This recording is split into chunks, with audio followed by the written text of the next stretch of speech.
Students,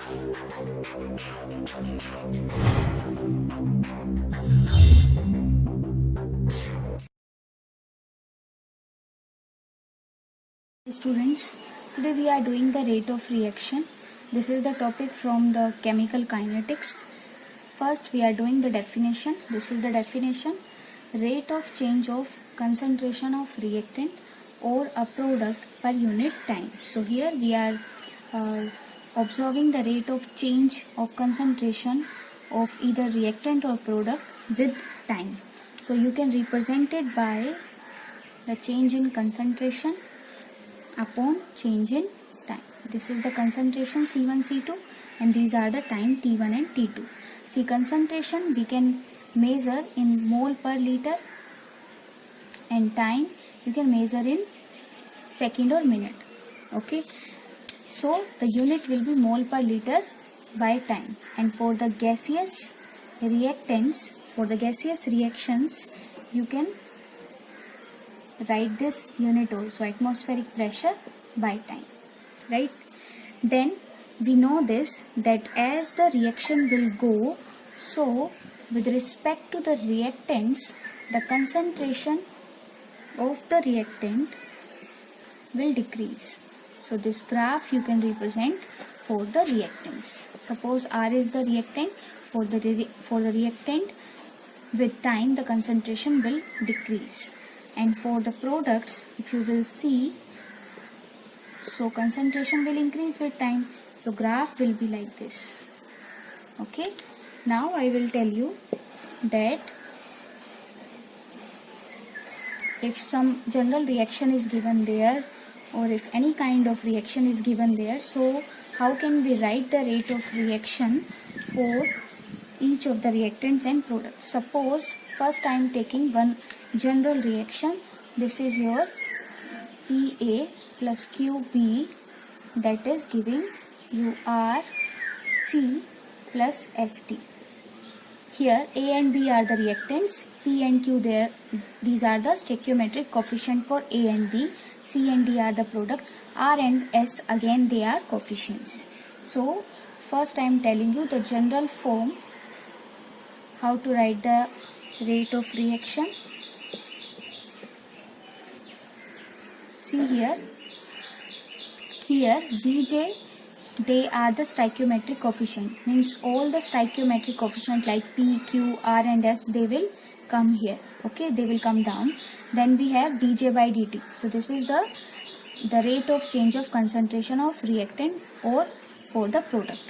Okay, so now if you will apply this general form, you can write this for A, B, C and D. For A you can write this as 1 by P d by dt of A. Then for B you can write minus 1 by Q d by dt of B. For C you can write 1 by R d by dt of C. And for D you can write 1 by S d by dt of D.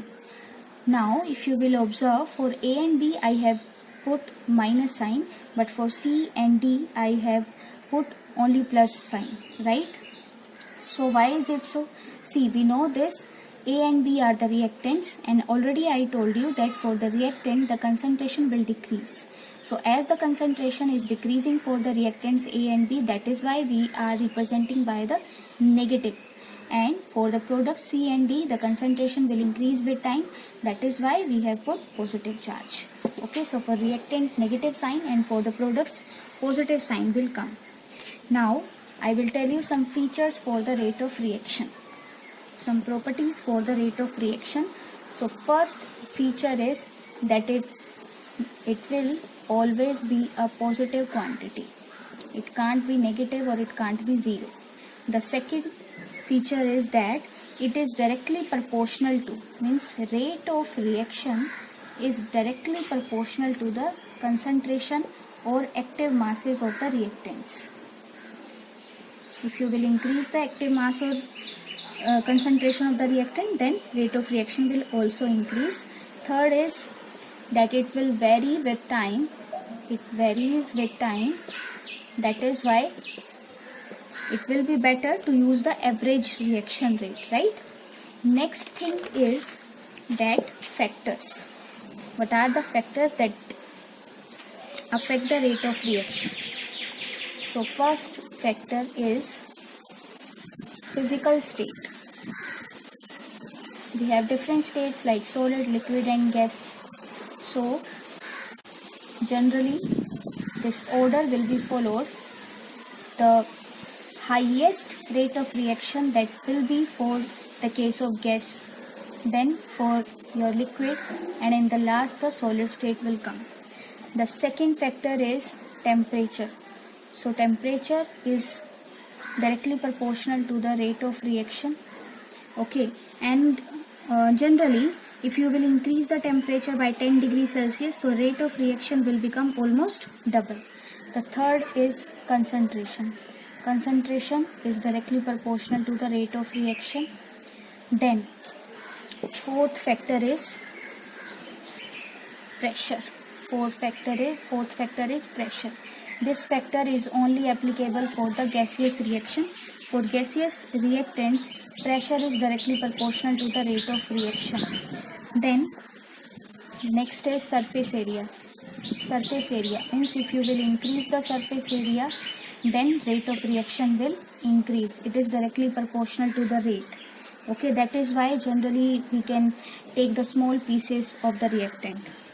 Then it will also depend upon the nature of reactant and product, right? If you will take the ionic reactants, then in that case almost the activation energy is 0, so rate of reaction will be very high. But if you will take the molecules, so in that case rate of reaction will be somewhat slow. Then the catalyst. Obviously we know that if you will take the positive catalyst, then it will decrease the activation energy for that reaction and your rate of reaction, that will increase. Now I am taking one neat question that came from this topic. So this is the question that came in NEET 2019. They gave this reaction, ammonia formation. This is the reversible reaction, right? And now they are asking that correct option. Some 4 options were there.